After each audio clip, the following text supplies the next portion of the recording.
Hello everyone, कैसे हैं आप सभी। तो आज का सबसे इंपॉर्टेंट पॉइंट हम डिस्कस करने वाले हैं, उसका नाम है kinds of negotiable instrument. Negotiable instrument को समझने के लिए आज की ये क्लास बहुत सफिशिएंट रहने वाली है। जो भी व्यक्ति सीए, सीएस, सीएमए या फिर गवर्नमेंट एग्जाम की तैयारी कर रहा है जिसके अंदर ये एक्ट आता है, उन सबके लिए ये क्लास बहुत बेनिफिशियल रहने वाली है। तो शुरू करते हैं, लेट्स बिगिन। सबसे पहले मैं आपको ये बताना चाहता हूं कि नेगोशिएबल इंस्ट्रूमेंट आखिरकार होता क्या है।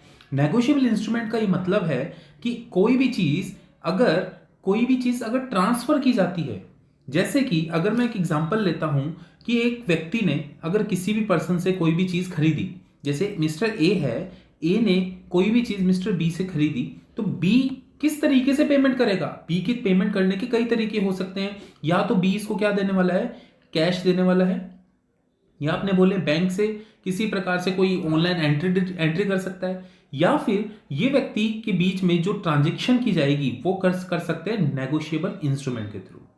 नेगोशिएबल इंस्ट्रूमेंट एक्चुअल में तीन प्रकार के होते हैं। सबसे पहला जिसको अपने बोलते हैं प्रोमिसरी नोट, दूसरा जिसे अपने बोलते हैं बिल्स ऑफ एक्सचेंज, और तीसरा जो कि मोस्ट इंपॉर्टेंट आप सभी के सामने आता है, चेक्स।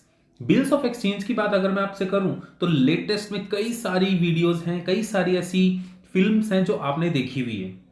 अभी लेटेस्ट में कौन सी आई है क्या आपको पता है? कमेंट बॉक्स में बताओ। Lucky Bhaskar, right? तो डेफिनेटली जिसने देखी है उन सब का मैं कमेंट चेक करने वाला हूं। ओके, सो अगर मैं बात करता हूं नेगोशिएबल इंस्ट्रूमेंट एक्ट की, तो इसके अंदर मेजरली तीन इंस्ट्रूमेंट्स आते हैं। सबसे पहला प्रोमिसरी नोट, दूसरा बिल्स ऑफ एक्सचेंज एंड तीसरा चेक, जिसको अपने हर एक पॉइंट को इतना डिटेल में समझने वाले हैं कि इस वीडियो के बाद कुछ और देखने की जरूरत भी नहीं है।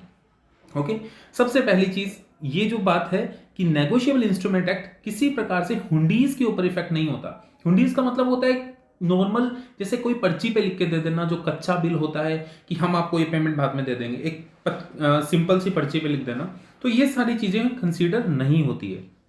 अगर मैं बात बोलूं कि इसका एक प्रॉपर डेफिनेशन अगर हम लिखना चाहें तो क्या लिखेंगे, तो it is a kind of the document. एक ऐसा डॉक्यूमेंट होता है जो फ्रीली ट्रांसफरेबल हो सकता है किसी एक व्यक्ति से दूसरे व्यक्ति के पास। इस चीज के बहुत अच्छे अच्छे एग्जाम्पल जब अपने एक एक करके पढ़ेंगे तो हम अच्छे समझते जाएंगे। लेकिन हम फिर से उस चीज के ऊपर आते हैं कि मान लीजिए कोई भी एक व्यक्ति है, मिस्टर ए, जिसने कोई भी प्रोडक्ट सेल किया मिस्टर बी को। मिस्टर ए ने प्रोडक्ट किया सेल बी को, तो बी जो है पहले तो या तो कैश पेमेंट दे सकता है या बैंक से। अदरवाइज बी क्या बोलेगा कि आई प्रॉमिस, मैं आपको ये प्रॉमिस करता हूं कि मैं ये जो पेमेंट है, मान लो 1,000 रुपए की इन्होंने, इनके बीच में कोई डील हुई, मैं आपको 1,000 रुपए इस तारीख तक दे दूंगा। इस चीज का वो प्रॉपरली स्टैंप पे करके इसका ट्रांजेक्शन कर सकता है। सेकेंड सिनेरियो क्या हो सकता है कि ए इसको क्या बोले कि आप एक बिल्स ऑफ एक्सचेंज के ऊपर साइन करिए, जिसके अंदर मैं इस बात का बोलता हूं कि आपको ये जो पेमेंट है आपको इतने दिन के अंदर मुझे देनी पड़ेगी, और ये क्या करते हैं उसको एक्सेप्ट कर सकते हैं। और भी डिटेल में अभी समझने वाले हैं। लेकिन थर्ड केस ये हो सकता है कि सी ने इनको क्या दे दिया, एक चेक दे दिया, पोस्ट डेटेड चेक, कि आज से 1 महीने बाद का मैं आपको चेक देता हूं, आप बैंक में जाना और जाने के बाद उसको क्लियर करवा लेना। तो इस तरीके से सारी की सारी डीलिंग होती है। हम कई ऐसे सिनेरियो पढ़ेंगे जिसके अंदर नॉर्मली क्वेश्चन पूछे जाते हैं, और क्वेश्चन पूछने के बाद हम कंफ्यूज हो जाते हैं कि इसके अंदर इसकी एंट्री किस तरीके से होने वाली है, राइट? तो सबसे पहले अगर मैं बात करूं कि kinds of negotiable instrument is again all three are same.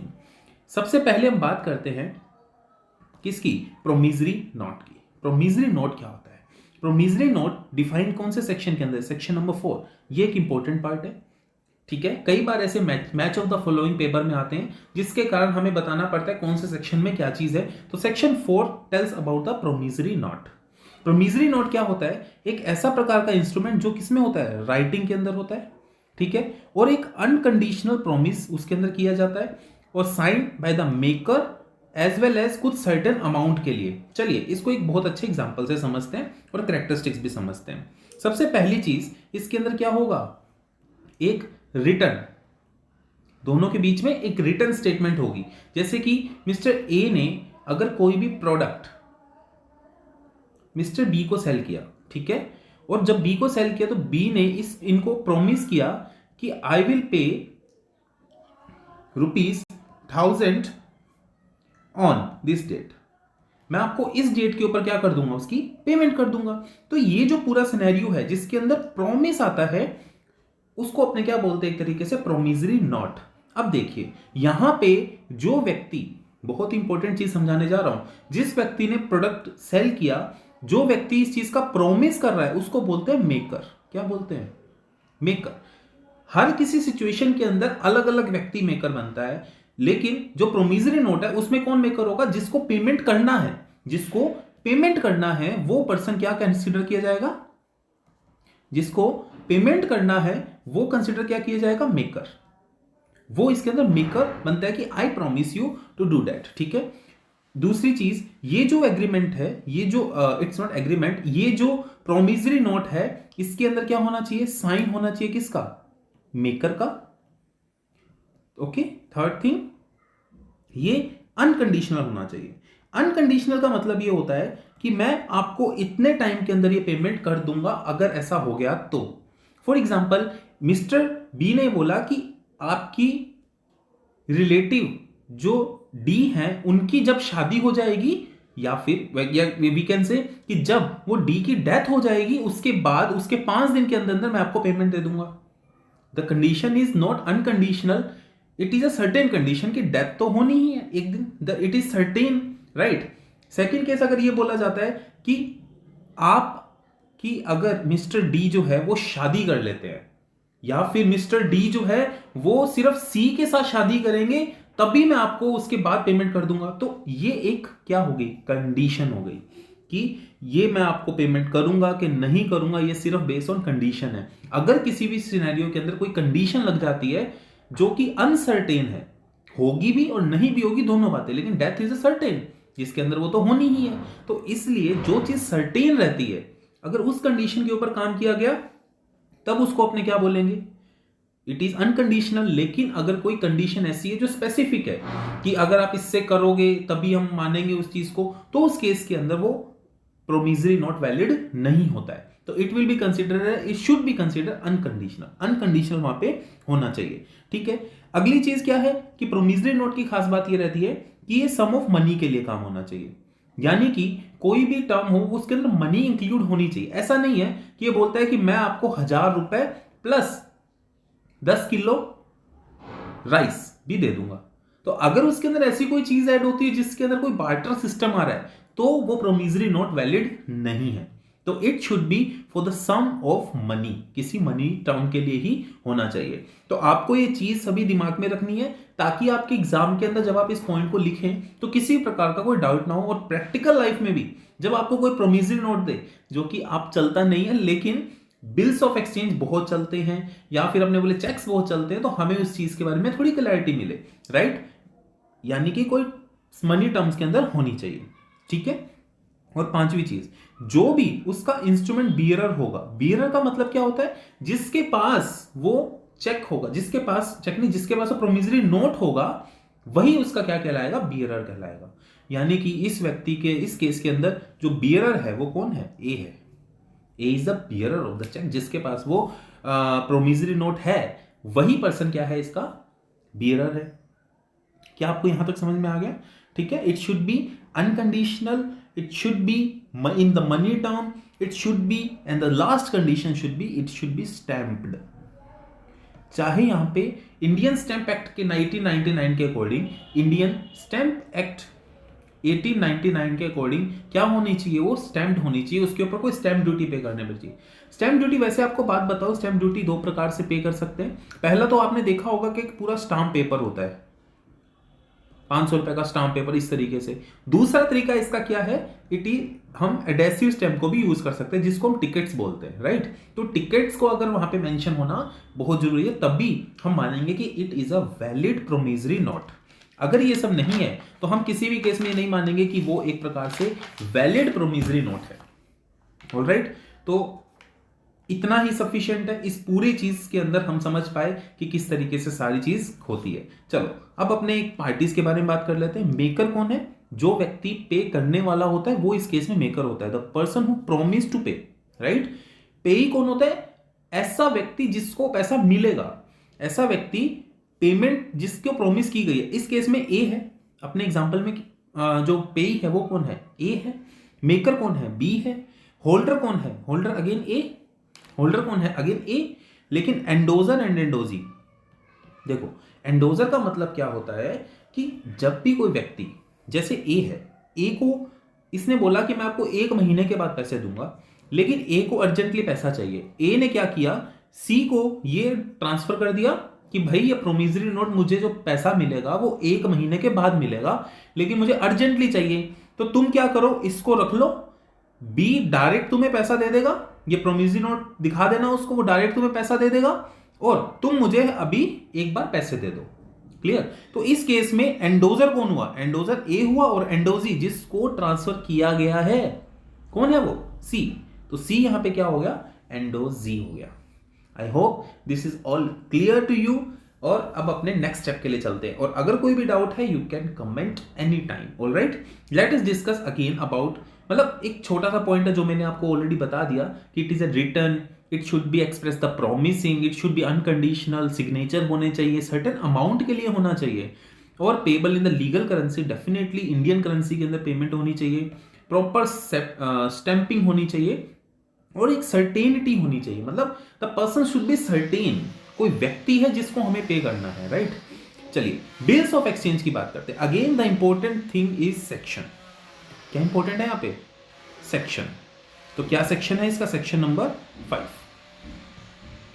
Alright, section number 5 की बात अपने करेंगे। देखो बिल्स ऑफ एक्सचेंज का सबसे पहले तो मैं आपको एक एग्जांपल देता हूं बहुत अच्छा ऐसा, कि बिल्स ऑफ एक्सचेंज होता क्या है।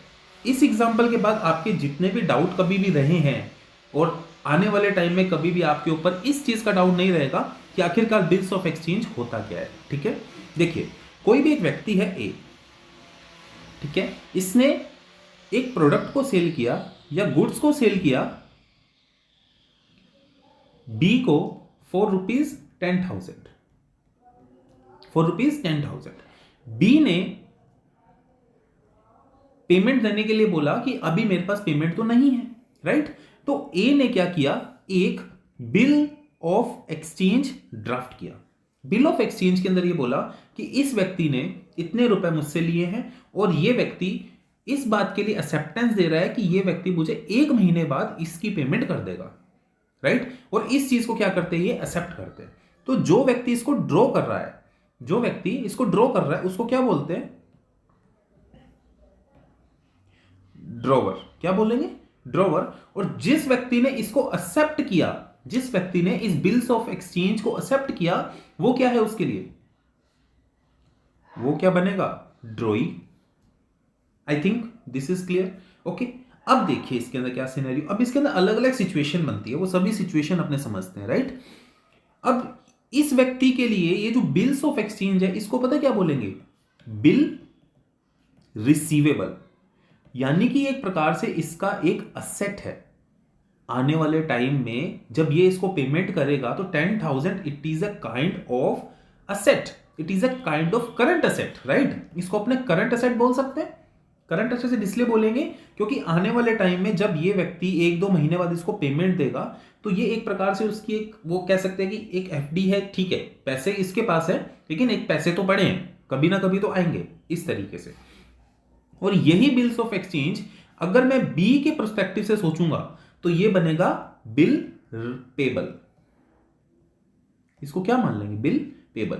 अगर इसी बिल्स ऑफ एक्सचेंज को ए अपने नजरिए से देखेगा तो बिल रिसीवेबल कहलाएगा, उसके लिए असेट है। लेकिन यही बिल्स ऑफ एक्सचेंज इसके लिए क्या है, बिल पेबल, यानी कि लाइबिलिटी, करंट लाइबिलिटी, कि आपको इसको पेमेंट करना ही करना है। I hope this much is clear to you. अब इसके अंदर अलग अलग गेम्स हो सकते हैं। अब गेम कैसे हो सकता है कि मान लो ए है, ए गया बैंक के पास, बैंक ने क्या किया, अब यहां पे देखो वही चीज है, बैंक से क्या कर लिया इसने, डिस्काउंट करवा लिया।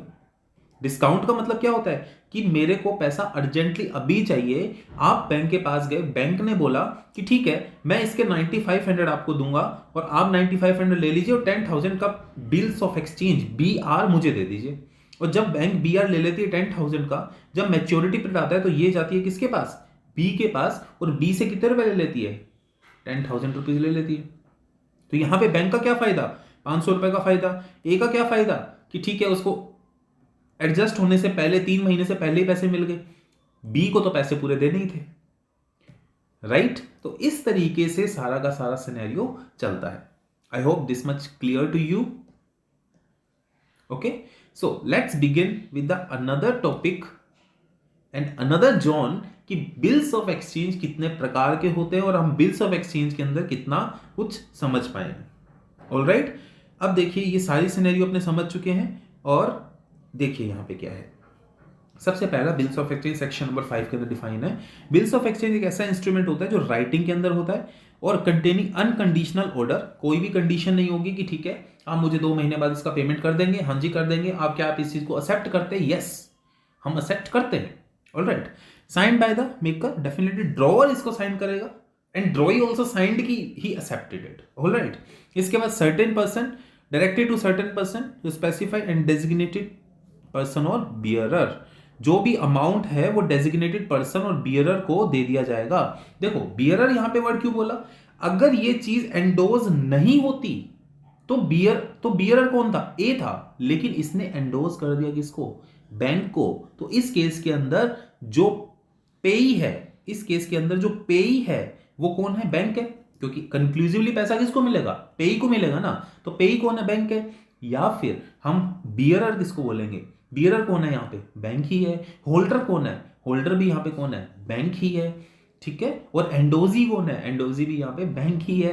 तो इस तरीके से सारा काम चलता है। ऑलराइट, चलिए ड्रॉवर का मतलब समझे। जो ड्रॉ करता है, मेजरली ड्रॉ कौन करता है? जिसने प्रोडक्ट सेल किया और वही ड्रॉ करता है कि ठीक है यू एक्सेप्टेड इट कि आप मुझे इतने टाइम में पेमेंट दे देंगे। ड्रॉई कौन होता है? यू नो वेरी वेल, जो पर्सन इसको एक्सेप्ट करता है। एक्सेप्टर कौन होता है? डेफिनेटली जो ड्रॉई होता है वो उसको बिल को एक्सेप्ट करता है। पेई कौन होता है? देखो पेई चेंज होते हैं।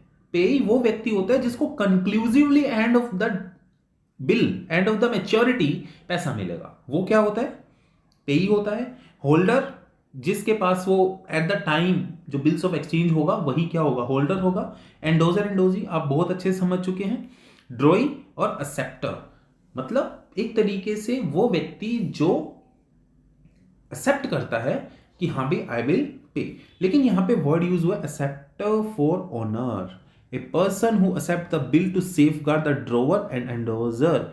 यानी कि कभी कभी ऐसे सिनेरियोज भी बन जाते हैं कि ए और बी के बीच में कोई ट्रांजैक्शन हो रहा है, लेकिन ए को विश्वास नहीं है कि बी उस चीज को पेमेंट कर पाएगा। तो उस केस के अंदर जो एक्सेप्टेंस होता है वो थर्ड पार्टी दे देता है। मान लो मैंने एक व्यक्ति को प्रोडक्ट दिया और मुझे विश्वास नहीं है कि ये व्यक्ति मुझे पेमेंट दे पाएगा, तो उस केस के अंदर मैंने क्या किया? उसकी एक्सेप्टेंस तब मानी जब सी जो मेरा खास है उसने इस चीज की एक्सेप्टेंस दी कि ठीक है ही विल पे। तो उसका जो एक्सेप्टेंस है वो क्या है? एक्सेप्टेंस फॉर ओनर है। Am I clear? Okay. Let us discuss about the essential thing. The essential thing is should be written. It should be unconditional. It should be signed. Party जो होनी चाहिए particular amount के लिए होनी चाहिए and definitely it should be under the law. Alright, अगर किसी भी प्रकार से इन दोनों के बीच में एक छोटा सा डिफरेंस निकालना हो तो क्या आप डिफरेंस निकाल सकते हैं? अगर इन दोनों के बीच में एक डिफरेंस निकालना हो तो क्या हम डिफरेंस निकाल सकते हैं? बिल्कुल निकाल सकते हैं और बहुत सारे डिफरेंसेस हम मेंशन भी कर सकते हैं। Alright, let's see.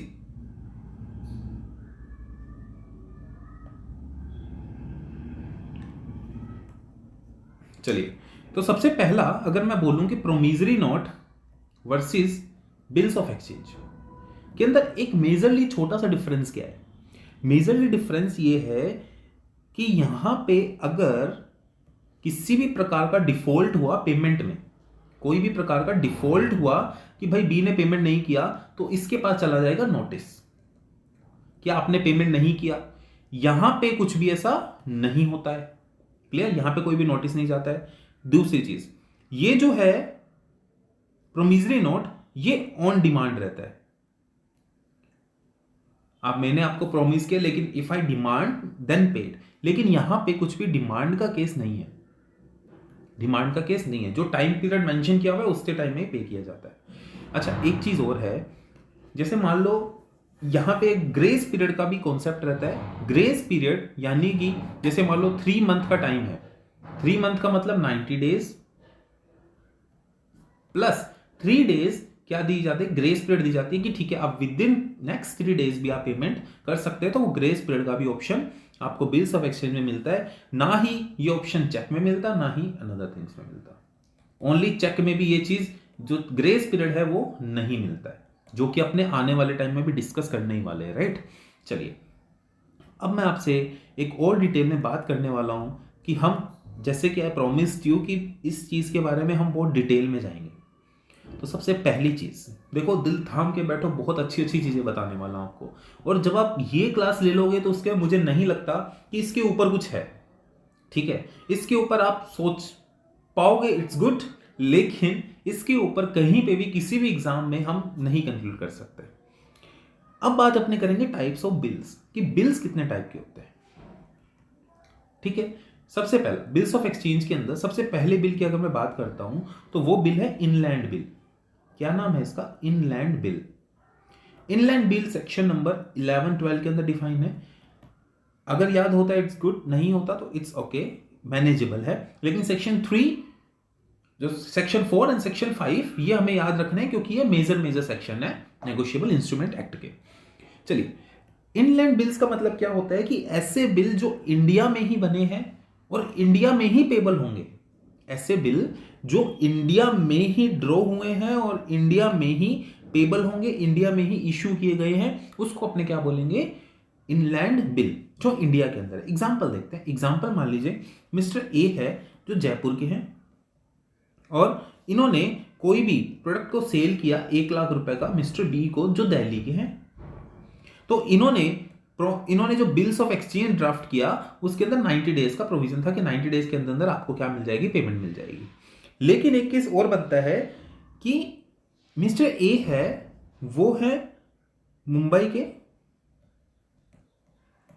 और मिस्टर बी जो है वो है बेंगलोर के, राइट। लेकिन इन्होंने जो 60 डेज बोला कि मैं आपको 60 डेज में पेमेंट कर दूंगा, 60 डेज में पेमेंट हो जाएगी, लेकिन इन डॉलर्स। लेकिन देखिए, डॉलर में पेमेंट हो रही है। यहां पे नहीं बोला कि डॉलर की करेंसी क्या होनी चाहिए, प्रोमिसरी नोट में करेंसी का फैक्टर था। लेकिन यहां पे क्या बोल रहा है कि इट शुड बी, जो ए ने बिल ऑफ एक्सचेंज बनाया है वो एक ऐसी कंपनी के लिए बनाया है जो इंडिया की है। चाहे पेमेंट वो डॉलर्स में कर रही है, लेकिन फिर भी जो डील हो रही है दोनों के बीच में वो इंडिया के अंदर हो रही है। It is mandatory for the inland bills. इसी का रिवर्स मान लेते हैं। इसी का रिवर्स है फॉरेन बिल्स। फॉरेन बिल्स के अंदर क्या होगा? डेफिनेटली एक पार्टी इंडियन है, एक पार्टी आउट ऑफ इंडिया की है, वो कंसीडर किए जाते हैं फॉरेन बिल्स के अंदर। आई hope this is also clear. Third point की बात करते हैं। थर्ड पॉइंट के अंदर हम देखेंगे ट्रेड बिल्स। जो नॉर्मली ट्रेडिंग के अंदर हम बिल्स की बात कर रहे हैं वो सभी ट्रेड बिल्स होते हैं, जिसके अंदर ड्रॉई एक्सेप्ट करता है बिल को, ठीक है। ड्रॉई उस चीज को क्या कर रहा है? एक्सेप्ट कर रहा है, और वो बिल सारे के सारे ट्रांजेक्शन में जा रहे हैं। जैसे ए ने बी को प्रोडक्ट किया और बी ने उस चीज को एक्सेप्ट कर लिया, वो अपने क्या बोलेंगे? It is a trade bill, right. Every bill is a trade bill. It is a kind of, we can say कि उस चीज को अगर ड्रॉई एक्सेप्ट करता है तो it is kind of a trade bill. Fourth thing, accommodation bill. देखिए ये बहुत इंपॉर्टेंट है। अकोमोडेशन बिल बहुत इंपॉर्टेंट है। अगर इसको आप एक एग्जांपल से समझ पाए तो इट्स टू गुड कि आपको सारी की सारी क्लैरिटी आ गई, क्योंकि इसके अंदर यही है सबसे हार्ड नहीं है, पर यही लगता है सबको हार्ड, राइट। तो चलिए एक एग्जांपल से समझते हैं। मान लीजिए मिस्टर ए है, मान लीजिए मिस्टर ए है, ठीक है। ए ने ड्रॉ किया बिल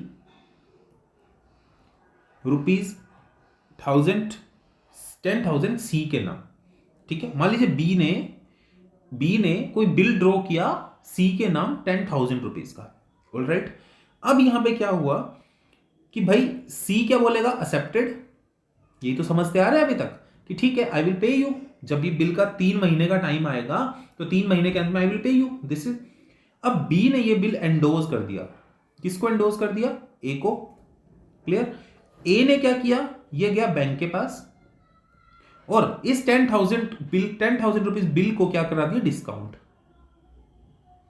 मान लीजिए बैंक ने इसको 9,500 रुपीज दे दिए। अब इस पूरे केस के अंदर पता है क्या हुआ, बी और सी के बीच में कोई ट्रांजेक्शन हुई है या नहीं हुई, इस चीज का किसी को नहीं पता। क्लियर है? बी और सी की जो गुडविल है, उसके बेस के ऊपर बैंक ने क्या दे दिया, सी को पैसा दे दिया। तो ये जो बिल्स ऑफ एक्सचेंज है, ये कहीं मेंशन नहीं है कि मान लो बी ने इसको सी को प्रोडक्ट कोई दिया है या नहीं दिया है, लेकिन सी ने इस चीज को एक्सेप्ट कर लिया कि मैं आपको 3 महीने बाद 10,000 रुपए देने के लिए तैयार हूं। राइट? तो अब यहां पे जो चीज एंडोज हुई, इसको एंडोजमेंट को बोलते हैं अकोमोडेशन बिल, कि बैंक ने जो बीए को पैसे दिए हैं वो सिर्फ एक अकोमोडेड बिल के लिए, जो बिल ड्रॉ हुआ है बी और सी के बीच में, उस बिल के बेस के ऊपर पैसे दे दिए। अब आखिरकार कंक्लूजन क्या निकलेगा, ये अपने थोड़ा आगे चलते हैं। चलिए, आधी स्टोरी समझ ली, आधी और समझते हैं। तो बैंक जैसे 3 मंथ पूरे होते हैं, 3 मंथ पूरे होते किसके पास जाएगा, सी के पास। अच्छा, जब ये सी के पास जाएगा तो सी क्या बोलेगा ए को कि भाई give me my money back. तो ए क्या करेगा, 10,000 रुपीज सी को देगा और सी बैंक को वापस दे देगा। केस क्या होता है, अगर मान लीजिए ए ने डिफॉल्ट कर दिया, ए ने पैसे नहीं दिए, तो क्या बैंक ए को पकड़ सकती है? Answer is no. तो बैंक सिर्फ और सिर्फ किसकी बात करेगी, बी और सी, इन दोनों को ही वहां पे जो बिल क्लियर करवाने पड़ेंगे। यानी कि यहां पे किसी भी प्रकार से ए प्रॉपर सेफ रहता है। राइट? तो दिस इज जो पूरा प्रोसेस हमने देखा, इसको अपने क्या बोलेंगे, एंडोर्समेंट बिल बोलेंगे। I hope this is clear to you. अगर कोई भी डाउट है तो मोस्ट वेलकम, आप कमेंट करिए और अपने इस चीज को बहुत अच्छे से समझेंगे। राइट? चलिए, now the next concept, one more concept is there, the concept name is bank draft. Bank draft का मतलब क्या होता है? चलिए, इसका भी एक एग्जांपल से समझते हैं। बैंक ड्राफ्ट का मतलब ये है कि मान लो एक व्यक्ति है ए, राइट? ए जो है वो जयपुर का है और ये व्यक्ति मुंबई गया किसी यूनिवर्सिटी में एडमिशन लेने के लिए। राइट? अब जैसे ना ए जो है, इसका जयपुर में एसबीआई में अकाउंट है और इसकी ब्रांच है के। ब्रांच मतलब कहीं पे भी हो सकती है ना अपनी अपनी ब्रांच। इसका के ब्रांच में इसका अकाउंट है। ठीक है? तो ये के ब्रांच में गया और बोला कि मुझे आप 15,000 का बैंक ड्राफ्ट दे दीजिए। मुझे 15,000 का क्या दे दीजिए, बैंक ड्राफ्ट दे दीजिए। क्या दे दीजिए? ड्राफ्ट दे दीजिए। इससे क्या होगा पता है? इससे जब ये 15,000 का ड्राफ्ट लेकर कहां जाएगा, मुंबई यूनिवर्सिटी जाएगा, और मुंबई यूनिवर्सिटी वाले जब इसे पेमेंट मांगेंगे तो पेमेंट, अब ऐसा तो चलेगा नहीं ना कि आप इस बैंक का में पेमेंट दे रहे हो, ऐसा नहीं होता है जनरली। कि आप क्या करते हो कि यहां से ही या तो कैश दो या फिर ऑनलाइन ट्रांजेक्ट करो। लेकिन ये मुंबई ब्रांच, जो मुंबई यूनिवर्सिटी है, वो तभी उस चीज को एक्सेप्ट करेगी जब चेक जो होगा या फिर जो भी ड्राफ्ट होगा वो कहां का होगा, मुंबई का होगा। तो ए बैंक से रिक्वेस्ट करता है कि आप मुझे 15,000 का एक ट्रांसफरेबल दे दीजिए, नेगोशिएबल इंस्ट्रूमेंट दे दीजिए। वो जो इंस्ट्रूमेंट है मैं इनको दे दूंगा, और वो इंस्ट्रूमेंट ये कोई भी एसबीआई की ब्रांच में जाएंगे, वहां क्या हो जाएगा, वो बिल क्लियर हो जाएगा। क्लियर हुई बात? तो यहां पे जब ये वाली चीज क्लियर हो जाएगा, ये चेक किसका है, जयपुर का, लेकिन क्लियर कहां हो रहा है, मुंबई में, क्योंकि बैंक यहां पे इंश्योर कर रहा है। बैंक क्या कर रहा है, श्योरिटी दे रहा है कि आपका जो बिल है वो क्लियर हो जाएगा जब आप कोई भी ब्रांच के अंदर जाएंगे। क्लियर? तो जब बैंक एक पार्टी को ड्राफ्ट बना के देता है, this is known as bank draft. ठीक है? जनरली ये जो ड्राफ्ट होते हैं इसको डिमांड ड्राफ्ट भी बोलते हैं। ठीक है? डिमांड ड्राफ्ट भी बोलते हैं। ठीक है? जो ट्रांजेक्शन बैंक टू बैंक होती है, इसलिए इसको अपने बैंक ड्राफ्ट भी बोलते हैं। जनरली क्या बोलते हैं, demand draft and bank draft. Alright? So this is all about the negotiable instrument, जिसके अंदर हम पार्ट पढ़ रहे थे बिल्स ऑफ एक्सचेंज का। तो अब अपने देखेंगे क्या, चेक्स। क्या देखने वाले हैं, चेक्स किसे कहते हैं। तो अकोमोडेशन बिल, ये सभी चीज अपनों ने कर ली है। राइट? चलिए चेक्स के ऊपर आते हैं। चेक्स तो बहुत आसान है। सेक्शन नंबर 6 की बात करेगा चेक्स की। राइट? सेक्शन नंबर 6 चेक क्या कहते हैं, कि एक प्रकार का बिल्स ऑफ एक्सचेंज है, राइट। और ये ड्रॉन किस लिए किया जाता है? Specific banker. चेक तो इतना कॉमन है कि आप सभी को पता है कि कोई भी व्यक्ति है, जो मिस्टर ए है, उसने क्या किया, बी के नाम पे चेक ड्रॉ कर दिया, राइट। जब वो चेक ड्रॉ कर देता है तो फाइनली वो बैंक के पास जाता है और बैंक क्या कर देता है, उसको क्लियर। जब वो क्लियर कर देता है तो जो अमाउंट है वो क्या होगा, ए के अकाउंट से डेबिट हो जाएगा और बी के अकाउंट में क्रेडिट हो जाएगा। मतलब वो पैसा ए के बी में क्या हो जाएगा, ट्रांसफर हो जाएगा। This is all about cheque, ठीक है। लेकिन एक लीगल डेफिनेशन की अगर मैं बात करूं तो cheque is a electronic form. Cheque क्या होता है? एक इलेक्ट्रॉनिक फॉर्म होता है जिसके अंदर हम मनी एक व्यक्ति से दूसरे व्यक्ति के अंदर ट्रांसफर कर सकते हैं, दूसरे व्यक्ति के अकाउंट में ट्रांसफर कर सकते हैं। देखिए कैसे, जब चेक बनता है, आपने सभी चेक को देखा होगा, राइट। चेक के ऊपर यहां बैंक का नेम भी लिखा होता है, IFSC कोड भी लिखा होता है, MMID भी लिखी होती है। ये सब चीजें ऑलरेडी प्रिंट आउट होती है उसके ऊपर। यहां पे अमाउंट के लिए कॉलम होता है, यहां पे पर्सन का नेम भी लिखा होता है, ठीक है। यहां पे पे किसको करना है, यहां पे अमाउंट इन कंसिडरेशन, यहां पे अकाउंट नंबर भी लिखा होता है, राइट। अब इस चेक के ऊपर अलग अलग प्रकार की ट्रांजेक्शन की जाती है। पहली जो एंट्री होती है उसको बोलते हैं जर्नल, दूसरी जो होती है वो होती है स्पेशल। अगर जर्नल की बात करो तो जर्नली हम ऐसे मार्क कर देते हैं, या फिर वहां पे लिख देते हैं अकाउंट पे ही, या फिर हम लिख देते हैं कंपनी का नाम, कोई भी पर्सन है उस पर्सन का नाम। इन तीनों ही केस के अंदर हम बैंक को ये इंस्ट्रक्शंस दे रहे हैं। क्या इंस्ट्रक्शन दे रहे हैं? कि इसको आप काउंटर पे पैसे नहीं दोगे। ये चेक जो होगा वो तभी क्लियर माना जाएगा जब इसका पैसा जो है, इसकी जो भी अमाउंट है, वो सामने वाली पार्टी के अकाउंट में ही क्रेडिट होगी। उसको आप कैश नहीं दे सकते। It is clear to you कि अगर कोई भी व्यक्ति डबल क्रॉस कर देता है, इट मींस कि हम ये चाहते हैं कि उस व्यक्ति को कैश ना मिले, उस व्यक्ति को सिर्फ और सिर्फ क्या मिले, अकाउंट में पेमेंट मिले, right. This is about the cheque. Cheque के अंदर क्या होता है, 1% ड्रॉन होता है, ऑन डिमांड हो जाता है। कोई भी एक्सेप्टेंस की जरूरत है क्या? कोई भी एक्सेप्टेंस की जरूरत नहीं है, ठीक है। डायरेक्ट पर्सन को दिया, person is going to clear it. और इसके बाद किसी प्रकार का कोई रेमेडी अगेंस्ट बैंक नहीं होता। रेमेडी अगेंस्ट बैंक का मतलब कि चेक अगर डिसऑनर हो गया, मैंने चेक दिया, चेक डिसऑनर हो गया, तो उसके अंदर बैंक कहीं से भी लायबल नहीं है, बैंक को कोई लेना देना नहीं है। आप सिर्फ और सिर्फ जो पर्सन ने ड्रॉ किया है उसको आप पकड़ सकते हो, राइट। तो इस तरीके से सारा का सारा ट्रांजेक्शन होता है। Alright, one of the last point हम यहाँ पे कुछ एक डिफरेंस देख सकते हैं कि डिफरेंस के अंदर मैं आपको बताऊं कि जो बिल्स ऑफ एक्सचेंज है उसके अंदर ग्रेस पीरियड रहता है 3 डेज का, लेकिन चेक्स में ग्रेस पीरियड नहीं है। 3 डेज इज इंपॉर्टेंट, राइट। ये एमसीक्यू में आता है कि कितने दिन का ग्रेस पीरियड मिलता है, ठीक है। यहां पे नोटिस जाता है, यहां पे किसी प्रकार का नोटिस नहीं जाता है, ठीक है। यहां पे क्रॉस होता है, लेकिन यहां पे कुछ भी क्रॉस वाला सिस्टम नहीं है, राइट। यहां पे तो डायरेक्ट बैंक अकाउंट में जाएगा, लेकिन यहां पे ऐसा कुछ भी नहीं है। ऑलराइट, इन सभी चीजों के अंदर मुझे एक और चीज याद आई। वहां पे अगर अपने चेक के ऊपर ये लिख दे नॉट नेगोशिएबल, अगर अपने ये चीज मेंशन कर देते हैं या फिर डबल मार्क कर देते हैं, तब उस केस के अंदर वो इंस्ट्रूमेंट जिस भी व्यक्ति को दिया गया है सिर्फ वही उसको क्लियर करवा सकता है, यानी कि वो इंस्ट्रूमेंट कोई अन्य व्यक्ति को ट्रांसफर नहीं हो सकता।